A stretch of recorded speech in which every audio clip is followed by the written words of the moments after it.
Hey, my name is James Nicholson and welcome to my YouTube channel.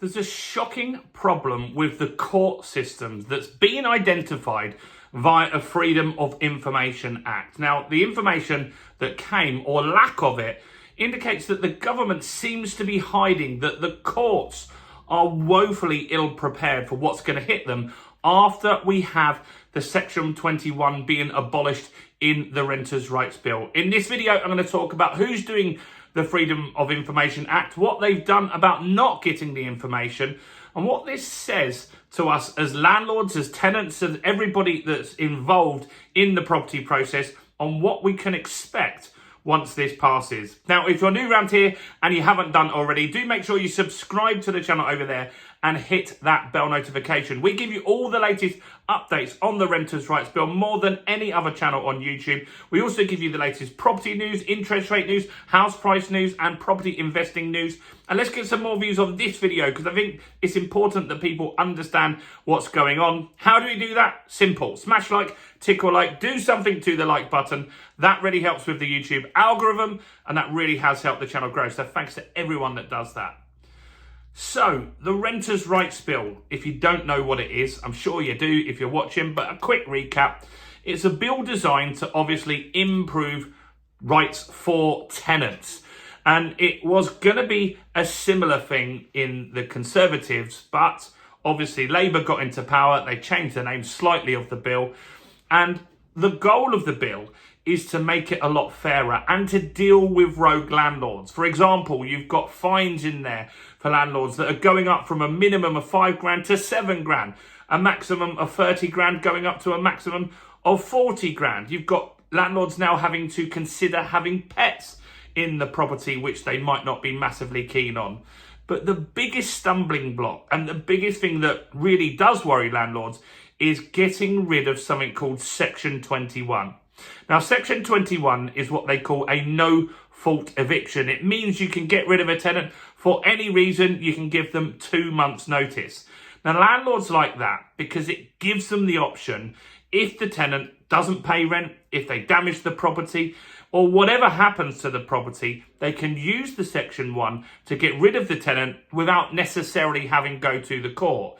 Now, it might go to the court if the tenant contests it and such like, but often what happens is the tenant leaves, the landlord gets the property back and they're able to re-let it. And often they don't even chase for the arrears and any problems that have been caused to the property. So if this goes, then that's going to be replaced. Well, it's not going to be replaced. It's going to be the other method of getting rid of a tenant is something called Section 8. So Section 21, that's going. So you'll have Section 8 left. And so Section 8 is a fault eviction rather than no fault. And so you can get your tenant out for the same kind of things. You can get your tenant out, but there's got to be a reason here. So it would be not paying the rent. It would be the fact that they're in breach of the tenancy.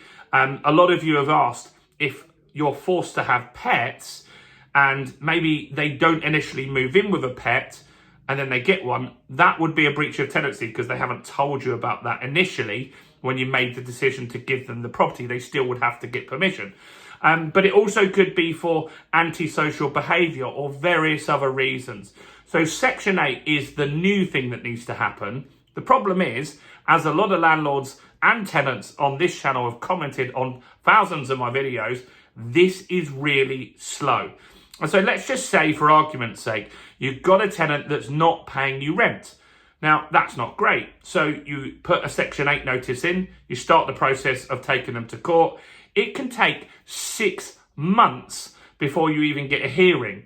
Now, if they're not paying rent already, it's unlikely that they're going to start paying rent. So they might already owe you 3, 4, 5 months in backdated rent, but you know you're also not going to get paid for this 6 months while this goes through. Some cases you might, but most of the time you won't. And so during that time, the landlord's still got to do maintenance. The landlord's still got to do their mortgage payments. They've got to do gas safe, EICR. They still are obligated to do all their legal stuff. So the problem is, right now, the courts can't cope with the amount of cases that they've got. Now, the government will do something, or they've done something already. It's called the Justice Impact Test. Justice Impact Test. And so this is basically something that they will use to see what's going to happen to the court system if you've abolished Section 21, which I'd say most evictions go through that way. A lot of people get a Section 21 and leave. I bet you it's more than half of tenancies end that way. And so now you've got the only option is to put it onto Section 8. That means you're going to get a massive extra burden on the court system, and things are going to get even slower. So the government knows what the impact is going to be because they've already done this. They've already checked and seen what that's going to be, but they're not telling anybody. And there's a company called Reapit, who are a software company, and they've gone out there and said, under the Freedom of Information Act, we want to know what's going on. What was the outcome? How bad could it be for the courts? Is it going to take 1 year, 2 years, 3 years in order to get your property back? The government kind of know what's going to happen because they've already got that report. They came back to Reapit and said, no, because we're working on the legislation still here, we don't have to give you this under the Freedom of Information Act. Now, Reapit have gone back and said, that's not good enough. We want this information, and they're now trying again to get that information. And I think it's important, and it also shows that it's probably a lot worse than we're expecting. Because let's just say we've got a 6-month waiting list in order to get a court case at the moment. And remember, this is not just property court cases. This is all types of court cases will be heard at these courts. And so this is going to slow down everything. So let's just say it's 6 months. Let's just say when they did their research on it, it said, oh, it's going to go up to 7 months. They'd release that because that's not that bad. I think they really know that this is going to put a massive burden on the courts. And the fact that they're not sharing it isn't good. Now, here's what might happen though.